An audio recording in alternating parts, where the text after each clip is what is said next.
स्वागत है आपका आज की क्लास में।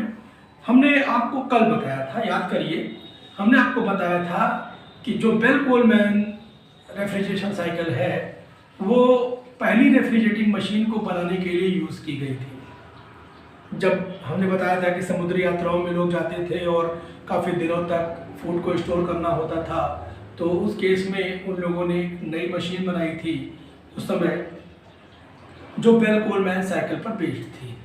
हमने आपको बेल कोलमैन साइकिल में बताया था, उस समय पीवी डायग्राम भी हमने बना करके आपको दिखाया था। इसी को ब्रेटन साइकिल भी बोलते हैं।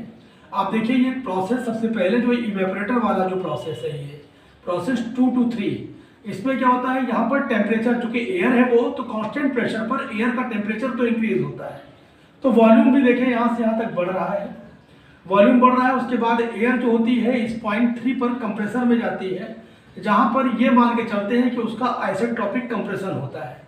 तो यहाँ पर जो है ये कंप्रेसर का पार्ट हो गया, जहाँ पर आइसेंट्रोपिक कंप्रेशन होता है, यहाँ से यहाँ तक प्रोसेस 3 to 4 में। फिर 4 में जो है वो कूलर में आ जाती है, जहाँ पर कांस्टेंट प्रेशर पर उसका टेम्परेचर रिड्यूस होता है, कम होता है टेम्परेचर। फिर उसको हम एक्सपेंडर में डालते हैं, जहाँ पर आइसेंट्रोपिक एक्सपेंशन होता है, और ये प्रोसेस 1 to 2 जो है वो आइसेंट्रोपिक एक्सपेंशन का है।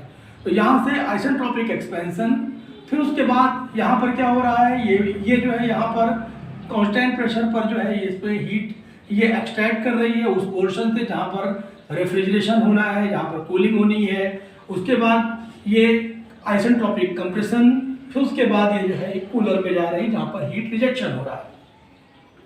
तो ये प्रोसेस आपने पीवी डायग्राम में पिछले वाले लेक्चर में भी देखा था। हम यहाँ पर इसका टीएच डायग्राम भी ड्रा करने जा रहे हैं। टीएच डायग्राम देखिए जरा कैसे ड्रा होगा। ये देखो प्रोसेस जो है ये यहाँ से हम स्टार्ट करते हैं, ये 2 to 3 जाएगा तो उसका टेम्परेचर जो होगा वो इंक्रीज होगा। 2 to 3 में टेम्परेचर इंक्रीज हुआ, प्रोसेस 2 to 3 ये टेम्परेचर देखिए इंक्रीज हो रहा है, कांस्टेंट प्रेशर पर टेम्परेचर इंक्रीज हो रहा है। यहाँ पर जो टेम्परेचर था वो T2 था, और ये जो टेम्परेचर हो जाएगा वो T3 हो जाएगा, तो ये T3 हो गया। फिर उसके बाद वो कंप्रेसर में पहुंचेगा, यहाँ पर कंप्रेसर में पहुंचने पर आइसेंट्रोपिक कंप्रेशन होगा, तो ये आइसेंट्रोपिक कंप्रेशन हो गया, एंट्रोपी कांस्टेंट थी। प्रोसेस 3 to 4, प्रोसेस 3 to 4 आ गया ये कंप्रेसर में। उसके बाद फिर क्या हुआ, ये कूलर में, ये यहाँ पर ये कूलर में आ जाता है, जहाँ 4 to 1 ये कूलिंग हो जाती है। इसकी जो कूलिंग होगी, तो ये जो कूलिंग हो रही है कांस्टेंट प्रेशर पर हो रही है, ये कूलिंग आ गई। और उसके बाद ये फिर ये एक्सपेंडर में आ जाता है। एक्सपेंडर में प्रोसेस 1 to 2 आइसेंट्रोपिक एक्सपेंशन होता है, आप देख रहे हैं यहाँ पर। तो यहाँ पर जो आया ये आप देख सकते हैं, ये यहाँ पर जो है ये आप इसको थोड़ा सा इधर निकाल लीजिए, थोड़ा इससे कर लेंगे तो ज़्यादा अच्छा ये सही डायग्राम आ जाएगा इधर से। हाँ, ये ऐसे, तो ये आ गया यहाँ पर। तो प्रोसेस 1 2 3 और ये टेम्परेचर जो आ गया यहाँ पर T1 आ गया। तो इस तरीके से आप जो देख रहे हैं, ये जो लाइन है ये एक्सपेंडर की लाइन है, एक्सपेंशन हो रहा है, आइसेंट्रोपिक एक्सपेंशन।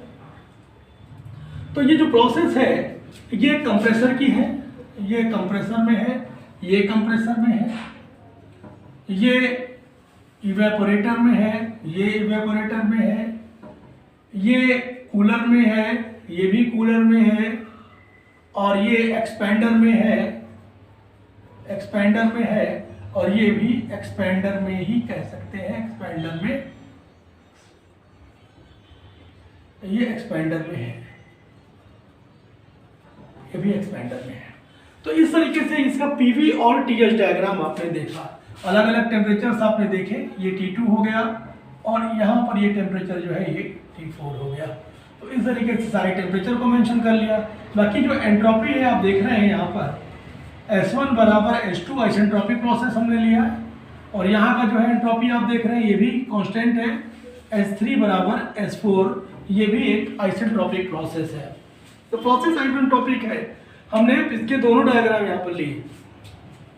अब हमको निकालना क्या है, हमको इसकी COP निकालनी है, कोएफिशिएंट ऑफ परफॉर्मेंस। अब जो देखो यहाँ पर जो हीट एब्जॉर्ब हो रही है देखिए हीट जो एब्जॉर्ब हो रही है हम उसके बारे में थोड़ा सा बात करें कि जो यहाँ से यहाँ पर हीट एब्जॉर्ब हो रही है उसको हम QA लिख करके चलते हैं। तो QA बराबर क्या हो जाएगा, QA बराबर हो जाएगा Q223 और ये Q223 है क्या, Q223 ये बराबर जो हो जाएगा वो हो जाएगा CP T3 माइनस T2, ये Q223 हो गया।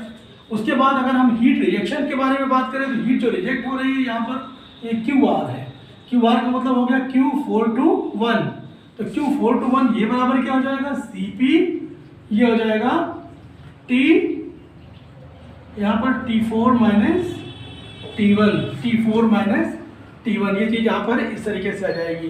तो जो ये आया ये पर केजी ऑफ एयर के लिए है, ये जो आ रही है बात हम जो कर रहे हैं वो किसके लिए कर रहे हैं, for per kg of air.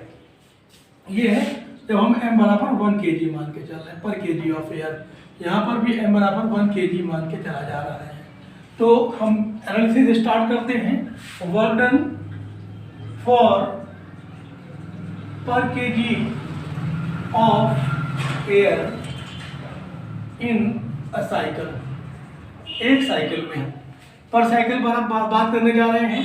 तो जो वर्क होगा क्या हो जाएगा, W is equal to heat rejected minus heat absorb, heat absorb, heat rejected minus heat absorb. तो हीट रिजेक्टेड जो आई वो आपने निकाला, हीट रिजेक्टेड क्या आई है CP T4 minus T1 minus heat absorb क्या आई है CP T3 माइनस T2, ये आ गई। ये आपके पास जो आया ये आ गया वर्क डन आ गया। अगर हम वर्क डन के बारे में यहाँ वर्क डन निकाल लें तो COP भी निकाल सकते हैं।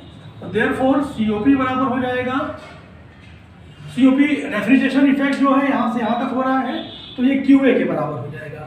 तो QA upon QR minus QA, क्योंकि QR ये है QA ये है, वही चीज है वर्क डन, चाहे इसको आप वर्क डन बोल दीजिए। तो यहाँ पर ही आया। तो अब ये जो आएगा QA की जो वैल्यू है वो क्या है, heat absorb CP T3 minus T2 whole upon ये हो जाएगा CP T4 minus T1 minus CP T3 minus T2, ये आ गया यहाँ पे। जब ये आया तो उस केस में हम इसको सॉल्व करेंगे। CP यहाँ से कॉमन होकर के कट जाएगा ऊपर नीचे और यहाँ से हम T2 को बाहर ले लेते हैं, तो अंतर हो जाएगा T3 by T2 minus 1 whole upon ये हो जाएगा T1 T4 by T1 minus 1 minus यहाँ से T2 कॉमन ले लेंगे, ये हो जाएगा T3 बाई T2 माइनस 1। तो इस तरीके से जो COP आई, COP का ये आया उसको हम पहले इक्वेशन 1 बोल देते हैं, इसको हम इक्वेशन 1 बोल देते हैं थोड़ी देर के लिए। तो यहाँ तक तो आपको बात समझ में आ गई होगी अच्छे से। अब हम जो आइसोट्रोपिक प्रोसेस हो रहा है, आइसोट्रोपिक प्रोसेस 3 to 4 और 1 to 2, तो इन दोनों के लिए हम अलग अलग, पहले हम 1 to 2 के लिए देखते हैं। तो for isentropic process 1 to 2, 1 to 2 किस में हो रहा है, एक्सपैंडर में हो रहा है, एक्सपैंडर। तो एक्सपैंडर में जो प्रोसेस 1 to 2 हो रहा है वो किस तरीके से हो रहा है, तो यहाँ पर अगर हम T और P का जो रिलेशन है थर्मोडायनेमिक प्रोसेस में आपने पढ़ा होगा, जब एडियाबैटिक प्रोसेस आपको पढ़ाया गया होगा तो आपने पढ़ा होगा T1 अपॉन T2, यहाँ पर हायर टेम्परेचर है तो T1 upon T2 is equal to P1 upon P2 की whole to the power gamma minus 1 upon gamma. Gamma क्या है, gamma is equal to ratio of specific heat that is CP by CV, ये यहाँ पर ही आ जाएगा। तो अब ये चीज़ तो आपने देखा, तो ये प्रोसेस यहाँ से ये चीज़ आई T1 by T2 is equal to P1 by P2 gamma minus ये चीज़ है, तो इसके लिए आ गया। हम ऐसे ही दूसरे के लिए देखते हैं। ये प्रोसेस जो था वो ये था, तो for isentropic compression process, for isentropic compression process. अब आइसेंट्रोपिक कंप्रेशन प्रोसेस के लिए भी वैसे ही, ये आप देख रहे हैं कंप्रेशन प्रोसेस है ये, तो ये हो जाएगा T4/T3 is equal to P4/P3 whole to the power gamma minus 1 upon P4/P3 whole to the power gamma minus 1 upon gamma. इसको आप इक्वेशन, इस वाले को आप इक्वेशन 2 मान लीजिए और इसको इक्वेशन 3 मान लीजिए। अच्छा जरा फिगर में देखो, फिगर में आप जब देखेंगे तो फिगर में क्या है, P1 बराबर P4 के है, P1 बराबर P4 के है, और क्या है P3 बराबर P2 के, तो P2 बराबर P3 ये चीज है आप देख रहे हैं यहाँ पर। तो हम इसको जो है ऐसे भी लिख सकते हैं, ये देखिए इसको जरा थोड़ा सा मिटा दें तो अब आप फिगर में आप देख रहे हैं, फ्रॉम फिगर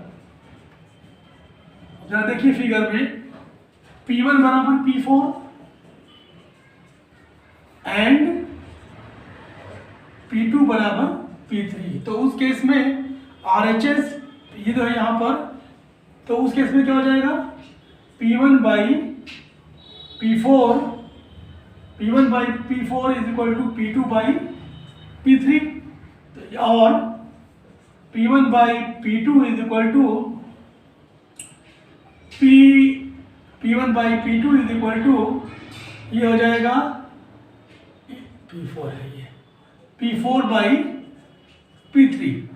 तो अगर हम इन दोनों की पावर गामा माइनस 1 कर दें, gamma minus 1 upon gamma, gamma minus 1 upon gamma, तो ये क्या है RHS है, RHS of equation 2 and 3। Equation 2 और 3 का जो है ये RHS है, वो दोनों क्या है बराबर है, तो सिंस देयरफॉर LHS भी क्या हो जाएगा बराबर हो जाएगा उस केस में, तो T1/T2 बराबर हो जाएगा T4/T3 के।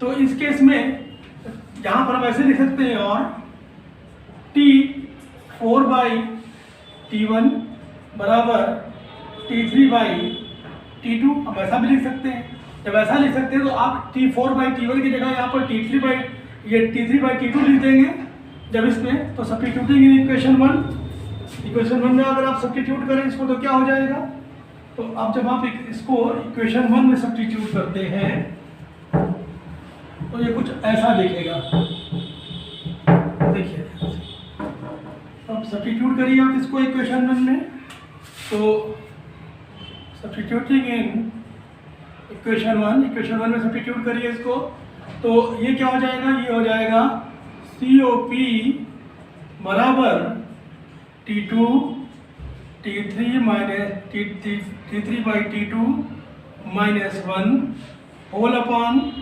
T1, ये T3/T2 माइनस 1 माइनस T2, ये जाएगा T3/T2 माइनस 1।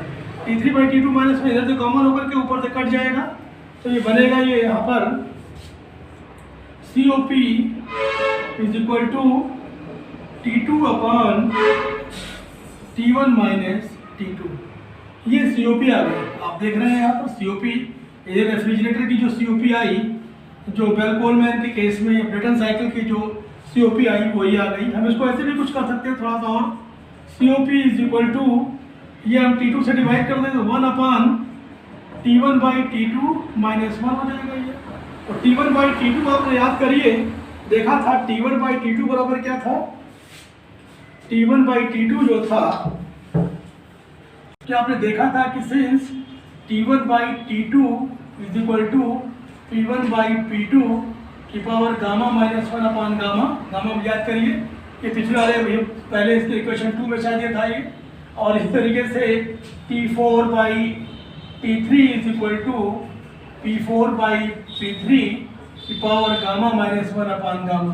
तो आपने देखा ना जब यहाँ पर ये चीज़ दोनों बराबर है, आप या ये चीज़ आप देख रहे थे कि T1/T2 के बारे में अगर आपने देखा था, तो इस तरीके से अगर हम इसको बोले कि ये P1/P2, तो P1 क्या था, वो ये हायर प्रेशर था और ये लोअर प्रेशर था, यहाँ पर भी ये हायर प्रेशर है, ये लोअर प्रेशर है, तो इसको हम बोल सकते हैं इस केस में देखो ये जो हो जाएगा इसको हम बोल सकते हैं आरपी, आरपी की power gamma minus 1 upon gamma. कैसे बोल सकते हैं आरपी की power gamma minus 1 upon gamma? हम इसको ऐसे बोल सकते हैं, या फिर इसको भी हम बोल सकते हैं यहाँ पर P4 बाई P3। देखो जो P4 बाई P3 था वो क्या था, वो इक्वल था, क्योंकि दोनों इक्वल थे तो ये क्या हो जाएगा, इसको भी हम आरपी की power gamma minus 1 upon gamma बोल सकते हैं। आरपी क्या है, ये आरपी बराबर क्या है, ये कंप्रेशन रेशियो या एक्सपेंशन रेशियो कह सकते हैं इसको। ये कंप्रेशन रेशियो और एक्सपेंशन रेशियो, क्योंकि ये प्रेशर का रेशियो है, higher pressure to the lower pressure, higher pressure to the lower pressure, तो कंप्रेशन रेशियो और एक्सपेंशन रेशियो। तो अब इसी फॉर्मूले को हम ऐसे भी लिख सकते हैं, COP is equal to 1 upon RP की power gamma minus 1 upon gamma, RP की power gamma minus 1 upon gamma minus 1। ये फॉर्मूला, फाइनल फार्मूला COP का ये बना। तो चाहे आप ये वाला फार्मूला COP का यूज करिए, चाहे ये वाला फार्मूला COP का यूज करिए, दोनों फार्मूला है। जहां RP क्या है, ये कहलाता है कंप्रेशन और एक्सपेंशन रेशियो, ये कहलाएगा कंप्रेशन और expansion ratio. RP is equal to यही हो गया P1 बाई P2 और यही बराबर हो जाएगा P4 by P3। P1 by P2 is equal to P4 by P3। तो इस तरीके से आपने देखा कि हम कैसे जो है यहाँ पर पहले हमने पर केजी ऑफ एयर के लिए नेट वर्क डन निकाला। तो आपने देखा कि किस तरीके से हम COP निकाल सकते हैं अगर हमको ये पता हो कि प्रोसेस आइसेंट्रोपिक है। अच्छा मान लीजिए आइसेंट्रोपिक ना हो, क्योंकि हर समय आइसेंट्रोपिक नहीं मिलेगा। हमने बताया था आपको कि आइसेंट्रोपिक जो होता है वो एक स्पेशल केस होता है। तो अगर ये जो कंप्रेशन हो रहा है या एक्सपेंशन हो रहा है ये आइसेंट्रोपिक ना होकर के पॉलीट्रोपिक हो तो क्या होगा, तो फिर वही यहाँ पर लिखते हैं, समटाइम्स जो expansion and compression are polytropic process. तो पॉलीट्रोपिक प्रोसेस होगा तो क्या हो जाएगा, किस रूल को फॉलो करेगा, PV की power n is equal to constant हम C मान के चलते हैं, कांस्टेंट C, PV की power n is equal to constant. तो अब इस केस में हमको COP चाहिए, तो COP कैसे निकालेंगे, हम इसी का फॉर्मूला यहाँ पर हम डिराइव करने जा रहे हैं। देखो पिछले वाले केस में जो आपने देखा था वहाँ पर आपने ये देखा था कि जो हम COP निकाले थे, सबसे पहले हमने हीट एब्जॉर्ब निकाली थी, फिर हीट रिजेक्टेड निकाली थी, फिर नेटवर्क जो था जो निकाला था वो हमने निकाला था जो हीट रिजेक्टेड थी माइनस हीट एब्जॉर्ब, और उसके बाद फिर हमने जो COP निकाली थी वो निकाली थी QA अपान QR माइनस QA करके, और उसी को हमने सॉल्व किया था आगे। यहाँ पर थोड़ा सा हम चेंज करेंगे, यहाँ पर क्या करने जा रहे हैं, यहाँ पर हम एक्सपेंडर वर्क और कंप्रेसर वर्क दोनों को हम पहले अलग अलग लिखेंगे और उसके बाद नेट वर्क डन निकालेंगे compressor work minus expander work करके। जब नेट वर्क डन निकल जाएगा तो उस केस में COP का सेम फार्मूला लगा करके हम इसको सॉल्व करेंगे। देखो कैसे करते हैं। तो सबसे पहले हम कंप्रेसर वर्क डन निकालें, तो या फिर पहले एक्सपेंडर वर्क निकालते हैं। तो एक्सपेंडर या work done by expander, work done by expander for per kg of air। अब एयर की जो वैल्यू है हम 1 kg लेके चल रहे हैं, तो उसको हम लिख रहे हैं WE, वो बराबर हो जाएगा पॉलीट्रोपिक प्रोसेस के लिए n अपान n minus 1 P1 V1 minus P2 V2 या P1 V1 minus P2 V2, ये चीज है।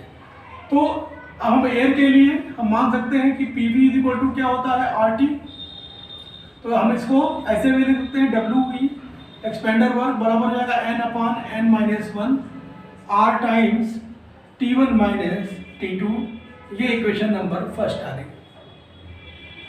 ये एक इक्वेशन लेकर के चलते हैं। Similarly work done by compressor for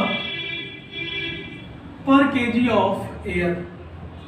फिर उसके लिए यहाँ पर वैसे निकालेंगे कंप्रेसर वर्क n अपान n-1 R, और ये हो जाएगा T4 minus T3 equation number 2। Same उसी तरीके से हमने बताया था कि जो नेट वर्क डन निकालेंगे वो क्या निकालेंगे, W compressor minus W expander. तो therefore net work done W is equal to WC minus WE, ये बराबर हो जाएगा n अपान n-1 R। कुछ लोगों को ये समझ में नहीं आ रहा होगा कि ये फॉर्मूला डायरेक्ट आया कहाँ से। ये आप देख लेना कि जहाँ पर कंप्रेसर वर्क के लिए कंप्रेसर का जो एक अलग टॉपिक दिया हुआ होगा, तो वहाँ पर कंप्रेसर वर्क जो निकाला गया होगा थर्मोडायनेमिक प्रोसेस से, वो इस तरीके से ये फॉर्मूला आता है। कभी समय मिलेगा तो हम इसको भी एक्सप्लेन कर देंगे, हम ड्राइव कर देंगे, वैसे कोई बहुत कठिन चीज़ नहीं है, आप देखोगे तो अपने आप आ जाएगी ये चीज़। तो ये हो जाएगा T4 minus T3 minus T1 minus T2। ये यहाँ पर ये नेट वर्क डन आ गया हमारे पास। तो नेट वर्क डन आया। अब यहाँ पर हीट एब्जॉर्ब सेम जैसा पिछला QA, ये जैसे पीछे पर केजी ऑफ एयर, जो पर केजी ऑफ एयर जो पिछले वाले केस में आपने निकाला था क्या हो जाएगा ये, उसी तरीके से CP, और ये हो जाएगा T3 माइनस T2, ये पर केजी ऑफ एयर के लिए आ गया। तो अब इस केस में जो आ जाएगा COP का फॉर्मूला, डायरेक्ट फॉर्मूला होता है COP का, heat absorb upon work done, जो नेट वर्क डन आया यहाँ पर W, या फिर आप ऐसे लिख सकते हैं QA अपॉन W नेट, ये वाला W। तो यहाँ पर जो आ जाएगा COP इज इक्वल टू क्या हो जाएगा ये, CP T3 minus T2 whole upon, ये हो जाएगा n अपान n-1। हम R को कैसे लिखेंगे, तो थोड़ा सा R को हम चेंज करके लिखना चाहते हैं। यहाँ पर देखो CP by CV is equal to क्या होता है, गामा, और CP minus CV is equal to क्या होता है, R। में रिलेशन आपने पढ़ रखा है, CP minus CV is equal to R। तो यहाँ पर अगर हम CV से डिवाइड कर दें तो क्या हो जाएगा, ये CP by CV minus 1 is equal to R by CV, और CP बाई CV को लिख सकते हैं gamma minus 1 is equal to R by CV। तो R की जगह हम लिख सकते हैं यहाँ पर, ये यहाँ पर जो आप R देख रहे हैं, R की जगह हम लिख सकते हैं CV टाइम्स गामा माइनस 1। तो यहाँ से CV टाइम्स गामा माइनस 1 कहाँ से आया, अब आपको समझ में आ रही होगी बात, यहाँ से आपने देख लिया। फिर उसके बाद हम बाकी की चीज़ें जो अंदर वाली है वो लिख देते हैं। ये हो जाएगी T4 minus T3 minus T1 minus T2। तो इस तरीके से ये आ गया यहाँ पर T1 माइनस T2, और ये इस तरीके से सारी बातें यहाँ पर आपने देखी। अब हम देखो आगे बढ़ते हैं इसी में। देखो ये CP बाई CV यहाँ पर दिखाई पड़ रहा है, इसको भी हम गामा लिखेंगे। गामा जब ऊपर रहेगा तो गामा अगर नीचे आएगा तो गामा माइनस 1 अपान गामा हम लिख सकते हैं इसको। तो ये हो जाएगा COP is equal to T3 minus T2, ये होल अपान, ये हो जाएगा n अपान n-1, ये एक में गामा माइनस 1 अपान गामा। अगर आप CP को नीचे कर लीजिए तो 1 बाई गामा आ जाएगा, अपने आप आ जाएगा वो। उस तरीके से यहाँ पर देखेंगे ये हो जाएगा T4 minus T3 minus T1 minus T2, T4 minus T3 minus T1 minus T2। यहाँ पर आपने इसको इस तरीके से, अब देखिए जो ये फॉर्मूला आया, आप डायरेक्ट आप इसको यूज कर सकते हैं। आप थोड़ा सा इसमें चाहो तो चेंज भी कर लो, T4 माइनस T1 भी लिख सकते हो, और ये हो जाएगा T2 माइनस T3, ऐसे भी आप लिख सकते हो इसको। अगले ब्रैकेट में करके आप T2 माइनस T3 भी करके लिख लोगे तब भी इस तरीके से आ जाएगा। तो उस केस में चाहो तो फॉर्मूला यही लिखा रहने दो, या फिर डायरेक्ट आप इसको थोड़ा सा चेंज करके भी यूज कर सकते हैं। अच्छा, अगर आप मान लीजिए कि ये प्रोसेस थोड़ी देर के लिए, हमने बोला था कि जो आइसेंट्रोपिक प्रोसेस होता है वो पॉलीट्रोपिक प्रोसेस का एक स्पेशल केस होता है। तो अगर मान लीजिए थोड़ी देर के लिए n की जो वैल्यू है हम यहाँ पर n बराबर गामा रख करके देखें तो क्या आता है, जरा देखिए आप क्या n बराबर गामा रख करके फार्मूला तो आपके पास ये आ गया, ये फार्मूला आ गया।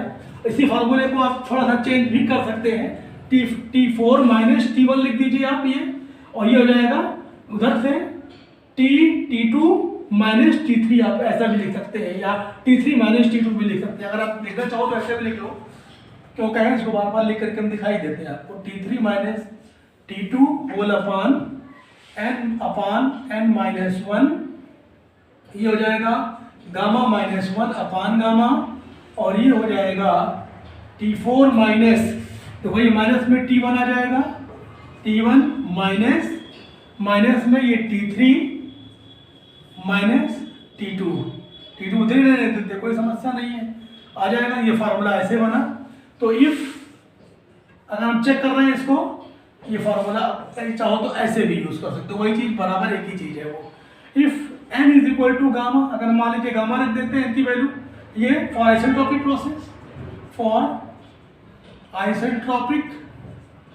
प्रोसेस जो एक स्पेशल केस होता है, हमने बताया था इसका। तो अगर आप n की वैल्यू जो है गामा रख दोगे तो गामा से गामा ये कट जाएगा, गामा माइनस 1 से गामा माइनस 1 ये कट जाएगा। तो जो अंदर बचेगा जो COP आएगी वो क्या आ जाएगी, T3 minus T2 whole upon T4 minus T1 minus T3 minus T2। आपका जो COP का फार्मूला आ जाएगा, फाइनल फार्मूला जो COP का आ जाएगा वो ये वाला फार्मूला आ जाएगा। तो इस तरीके से आपने देखा कि जो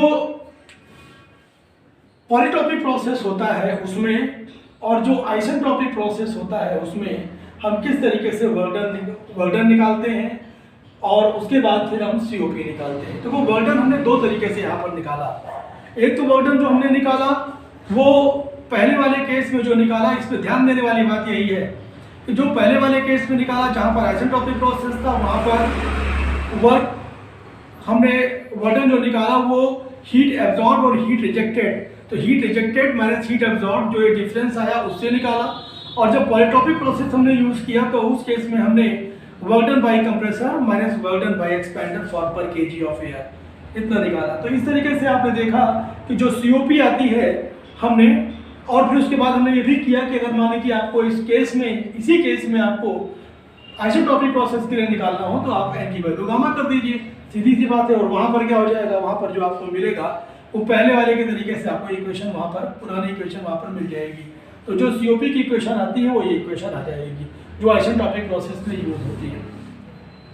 तो अब यहाँ पर आपने दोनों चीज़ें देखा, तो हमारे ख्याल से इस पर आपको समझ में सारी बातें आ गई होंगी कि कैसे COP निकालते हैं जब आइसेंट्रोपिक का केस होता है और जब पॉलीटॉपिक का केस होता है। तो आज यहीं तक रखते हैं। Thank you.